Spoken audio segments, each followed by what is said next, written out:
Good morning प्रिय विद्यार्थियों। जैसे कि पिछली कक्षा में हमने पृथ्वीराज रासो के बारे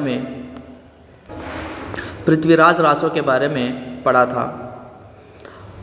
उसी के राज दरबारी कवि पृथ्वीराज चौहान के राज दरबारी कवि चंद बरदाई के बारे में आज हम देखते हैं। चंद बरदाई पृथ्वीराज चौहान के राज दरबारी कवि, सखा, मित्र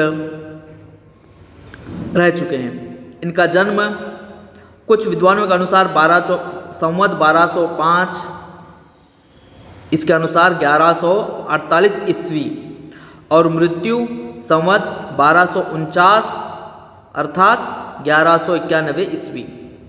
और इनकी प्रमुख रचना है पृथ्वीराज रासो, जो 2 भागों में नागरी प्रचारणी सभा द्वारा प्रकाशित है। तो चंद बरदाई को हिंदी का पहला कवि और उनकी रचना पृथ्वीराज रासो को हिंदी की पहली रचना होने का सम्मान प्राप्त है। तो पृथ्वीराज रासो हिंदी का सबसे बड़ा काव्य ग्रंथ है, जिसे महाकाव्य भी कहा जाता है।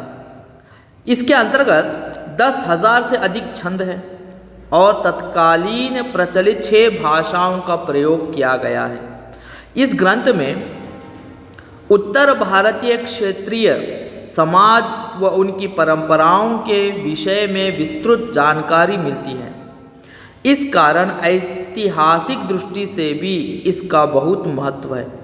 वे भारत के अंतिम हिंदू सम्राट पृथ्वीराज चौहान तृतीय के मित्र तथा राजकीय राजकवि थे।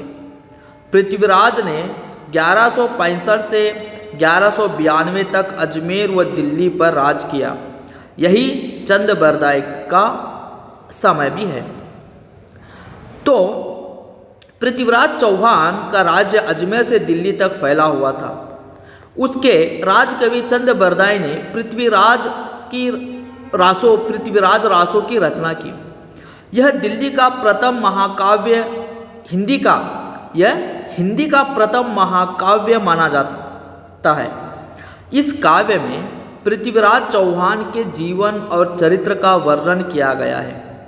चंद बरदाई पृथ्वीराज के बचपन के मित्र थे और उनकी युद्ध यात्राओं के समय वीर रस की कविताओं से सेना को प्रोत्साहित भी करते थे। पृथ्वीराज रासो 2500 पृष्ठों का बहुत बड़ा ग्रंथ है, जिसमें 69 सर्ग समय यानी अध्याय है। प्राचीन समय में प्रचलित प्राय सभी छंदों का इसमें व्यवहार प्रयोग हुआ है। मुख्य छंद के रूप में कवित्त यानी छप्पय, दोहा यानी दोहा, तोमर, त्रोटक, गाहा और आर्या। जैसे कादंबरी के संबंध में प्रसिद्ध है कि उसका पिछला भाग बाणभट्ट के पुत्र ने पूरा किया है, वैसे ही रासो के पिछले भाग का भी चंद के पुत्र जलहन द्वारा पूर्ण किया गया। ये क्यों जलहन द्वारा पूर्ण किया गया, इसके पीछे एक कथा है। जब शहाबुद्दीन गोरी पृथ्वीराज चौहान को बंदी बनाकर गजनी ले गए थे, तब चंद बरदाई उनके पीछे पीछे पृथ्वीराज चौहान को बचाने के लिए चले गए। तो उनके जाने के समय अपने पुत्र जलहन को पृथ्वीराज रासो की रचना का कार्यभार सौंप गए थे। तो उसका कुछ भाग चंद बरदाई के पुत्र जलहन द्वारा रचना हुई है।